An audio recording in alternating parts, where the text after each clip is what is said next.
Mag-haul ako guys nang binili ko sa Lucky Plaza. Plaza. Sa ano pala? Value price. Yan. Perfume. Siyempre, merong Nivea. Cabinet Crush. Meron tayong Pantene shampoo.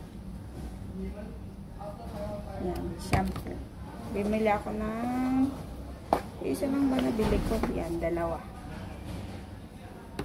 Yan, dalawa.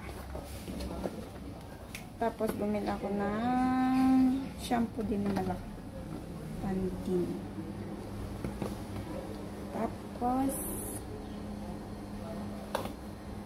yan, dalawa yung binili ko na Nivea Milk Body Lotion. Tapos mamaya na yung isa. Medyo pricey yun. Peanut butter. Dalawa din. Yan. Try nila tong ano, clear na shampoo din siya, pero anti-dandruff naman. Yan. Tapos para sa akin, Aishi Tokyo. Ita-try ko mag-Aishi Tokyo. Yan guys. Aishi Tokyo. Tapos yung shaver ni husband. Request niya. Dalawa. Yan.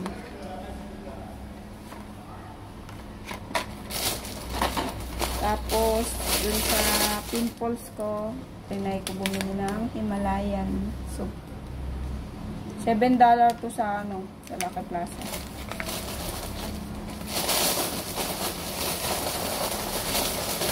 Tapos kailangan natin mag-sunscreen. Ayan. $10 yata ito eh. Sunkiss na sunscreen. Aking wallet. Kailangan ko kasing i-sanitize ang aking mga gamit. Wipes ko siya ng ano, alcohol wipes.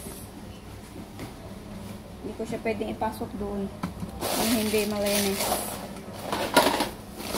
Ang aking peyong. Hindi ko ito binili. Bigay ito ng amo ko.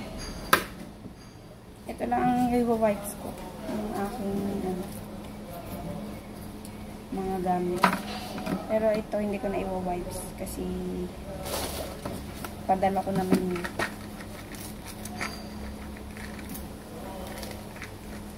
Itong aking Aishi Tokyo.